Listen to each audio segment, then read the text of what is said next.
안녕하세요. 살아있는 책 산책입니다. 오늘 산책길의 책은 마크 브레킷의 감정의 발견입니다. 다양한 책을 접하면서도 그렇고 주위 사람들을 관찰하면서도 그렇고 대중매체를 통해 많은 사건들을 보면서도 그렇고 인간은 이성보다 감정에 의해서 행동한다는 생각을 하게 되었는데요. 오늘 책은 인간의 행동 원인이 되는 감정을 인정하고 감정 자체가 더 나은 삶을 사는데 도움이 된다는 것을 말하고 있습니다. 그래서인지 감정을 억누르고 생활을 하는 것을 무언의 사회적 압박으로 바라는 우리나라에서 많은 사람들이 이 책을 읽었으면 하는 개인적인 바람이 있습니다. 물론 저부터도 그렇기 때문에 이 책을 읽으면서 많은 것을 느끼게 되었습니다. 예일대 감성지능센터장인 마크 브레킷 교수는 자신의 학창시절 부모가 제대로 감정 관리를 하지 못했고 그 영향을 그대로 받았다고 합니다. 그리고 교수 역시 자신의 감정을 드러내는 방법을 배우지 못했기에 혼자서 앓거나 섭식 장애 등 부정적인 행동을 보여주었다고 하는데요.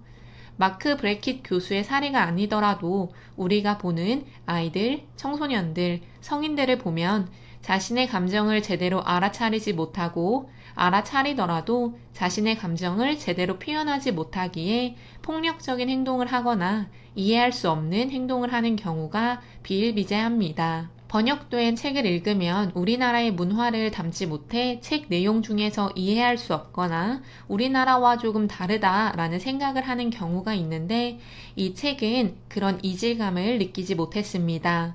오히려 미국이라는 국가에서도 감정을 숨기라고 강요하는구나 라는 놀라움을 느꼈습니다. 감정이라는 것을 느껴도 그 감정이 무엇인지 모르고 무엇인지 알아도 그 감정이 왜 나왔는지 모르고 느끼는 감정을 어떻게 이름 불러야 할지 모르고 감정을 표현하면 혼이 나는 우리의 일상에서 이 책은 우리에게 그 감정을 표현하고 그를 잘 다뤄야만 생산성이 높고 행복한 삶으로 갈 수 있는 길을 열어준다고 말하고 있습니다. 우리에게는 감정을 표현할 자유가 있다고 이야기하며 감정을 다루는 5가지의 기술인 감정 인식하기, 감정 이해하기, 감정에 이름 붙이기, 감정 표현하기, 감정 조절하기인 룰러를 이야기합니다. 그리고 가정, 학교, 직장에서의 감정 기술을 말하고 있습니다. 감정을 무시하거나 억누르는 것은 안 된다고 합니다. 이상적이라고 보여지는 생각이지만 감정을 있는 그대로 수용하고 우리는 다룰 수 있어야 한다고 하는데요.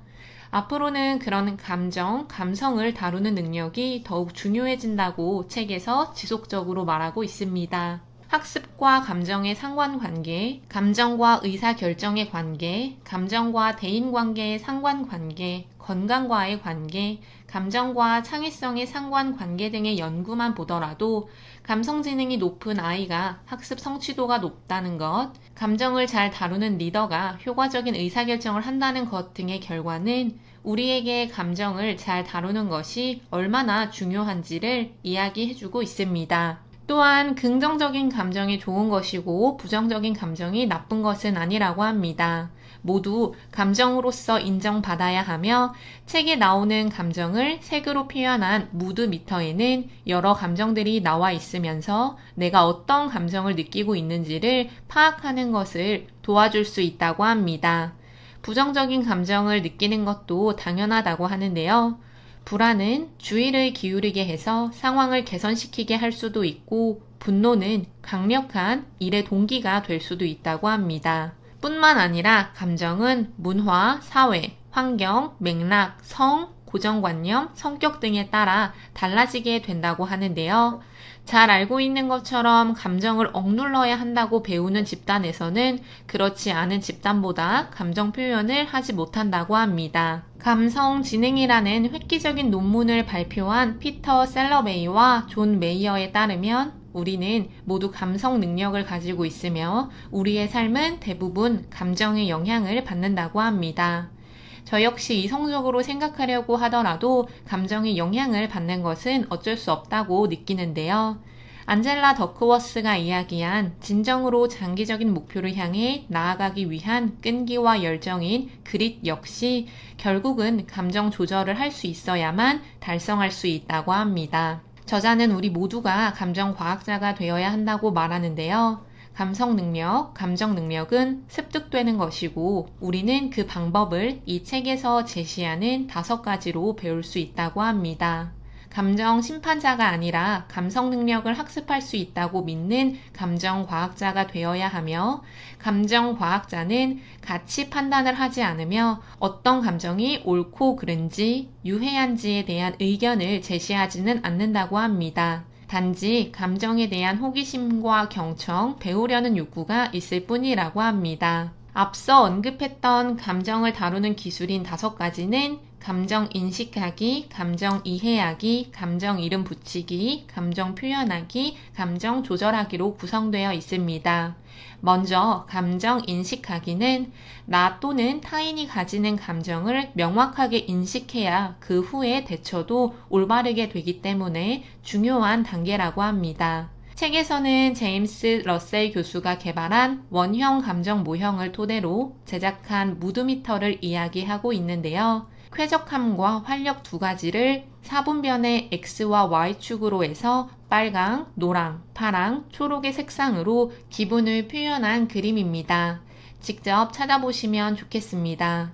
정확한 자신의 감정을 느끼기 위해서 자신의 감정이 무드미터의 어느 영역에 존재하는지를 살펴보는 것이 중요하며, 비언어적 표현만으로도 언어적 표현만으로도 본능적 감각에만 의존해서도 우리는 자신과 타인의 감정을 정확하게 인식하지 못한다고 합니다. 따라서 상황에서 느껴지는 감정을 해석한 내가 틀렸을 수도 있다고 생각하고 바로잡는 노력을 하는 것 역시 용기 있는 행동이라고 말하고 있습니다. 2번째는 감정 이해하기로 감정을 인식했다면 기저에 깔린 것을 파악하는 것입니다. 아이들이 화를 낼 때 부모들은 다그치기만 할 뿐 그 아이의 감정을 살피지 않는 경우가 있거나, 감정은 살펴도 왜 그런지를 물어보지 않는 경우가 대다수인데요. 감정을 이해하기 위해서는 왜 그 기분을 느끼니 등과 같은 왜라는 질문이 중요하다고 합니다. 진정으로 우러난 마음을 담아 끈질기게 물어보고 경청하면서 감정의 원인을 찾아내는 것이 중요하다고 하는데요. 스스로 느끼는 감정에 대해서는 본인에게 끈질기게 물어보고 타인의 감정에 대해서도 끈질기게 물어보고 경청해서 감정을 이해하는 것이 필요하다고 합니다. 3번째 단계는 감정의 이름 붙이기입니다. 라벨링이라고 하는데요. 이는 아주 공감이 되었던 부분입니다.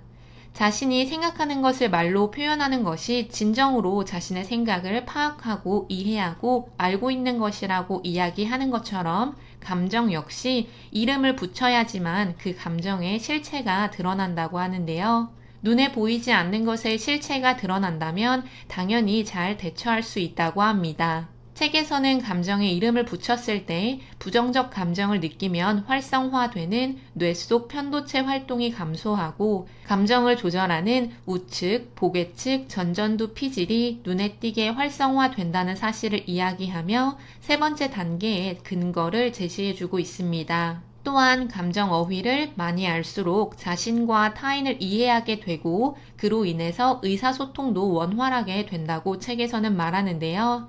따라서 감정에 이름을 붙이는 것은 굉장히 중요하다고 보여집니다. 4번째는 감정 표현하기입니다. 책을 읽으면서 또 공감이 되었던 부분인데요. 1에서 3단계는 개인적으로 혼자서 내면으로 할 수 있는 단계들이지만, 이번 단계는 다른 사람에게 표현을 하는 것이기 때문에 더 힘들 수 있다고 합니다. 하지만 감정을 표현하지 않는다면 그는 감정이 아닐 수도 있습니다. 감정을 충분히 표현할 수 있게 하기 위한 기술은 편견 없는 경청이라고 합니다. 이를 통해 내 감정도 잘 들어주고 타인의 감정도 잘 들어주어서 감정을 충분히 표현할 수 있도록 해야 합니다. 말로 표현하는 것이 힘들다면 글쓰기 역시 감정을 표현하는 효과적인 도구라고 말하고 있습니다. 마지막 단계는 감정 조절하기입니다. 협력적 조절이라는 단어가 나오는데, 아기의 스트레스 조절을 돕기 위해 양육자와 아기의 상호작용을 설명하는 용어라고 합니다. 이처럼 우리의 감정들은 서로 협력적 조절이 필요하다고 하는데요. 한 번에 한 가지 감정을 느낄 수도 있지만 여러 감정을 느낄 수도 있고 그에 따른 반응이 당연히 협력하는 것이 필요합니다. 이 과정에서는 마음 챙김 호흡, 전망하기, 주의 돌리기, 인지 재구조화, 메타 모먼트가 감정 조절하는 기술로 나오고 있습니다. 사건을 바라보는 시각을 달리하는 것이 필요하며 메타 모먼트는 잠시 멈추는 것을 이야기한다고 하는데요. 정리해 보자면 감정이라는 것은 어떤 상황에서 내가 생각하는 것에 의해 발현되는 것이기 때문에 내 생각을 다시 하거나 그 상황을 피하거나 멈추는 등의 행동이 감정 조절에 도움이 된다고 볼 수 있습니다. 이 책의 3부에서는 가정과 학교, 직장의 감정 기술을 활용하는 방법을 이야기해주고 있는데요. 공통적인 것을 이야기하면 세 곳 모두 감정을 효과적으로 조절하고 생산성을 높이기 위해서는 부모와 교사, 직장의 리더가 자신들의 감정을 제대로 인식하고 이해하고 표현할 줄 아는 것이 선행되어야 한다는 것입니다. 그리고 난 다음에 자녀와 학생, 직원들의 감정을 같이 공유해야 하는 것인데요. 특히 자녀들은 부모들을 관찰할 수밖에 없기에 자녀의 감정 조절이 잘 되지 않는다면 부모의 책임이 100%라고 봐도 무방하다고 생각합니다. 따라서 부모와 교사, 직장의 리더가 감정 조절 기술을 잘 다룰 수 있도록 먼저 노력하는 것이 꼭 필요합니다. 사람은 어쩔 수 없는 감정적인 존재라고 생각합니다. 저 역시 그렇다고 이야기할 수 있고 많은 사람들도 그렇게 보여지는데요. 지금까지는 감정이라는 것을 숨기는데 급급해하고 표현하지 못하게 하는 문화였다면 앞으로는 자신의 감정을 잘 드러내면서 업무든 학습이든 가정이든 긍정적인 효과를 만들어낼 수 있도록 감정을 활용하는 것이 필요합니다. 4차 산업혁명 시대 어쩌면 이성적인 일은 AI나 컴퓨터가 주로 맡아 해낸다면 인간은 인간들이 가지는 강점인 감정을 잘 다루는 것이 당연히 필요하고 중요하다고 보여집니다. 오늘 산책길의 책은 마크 브레킷의 감정의 발견이었습니다. 감사합니다.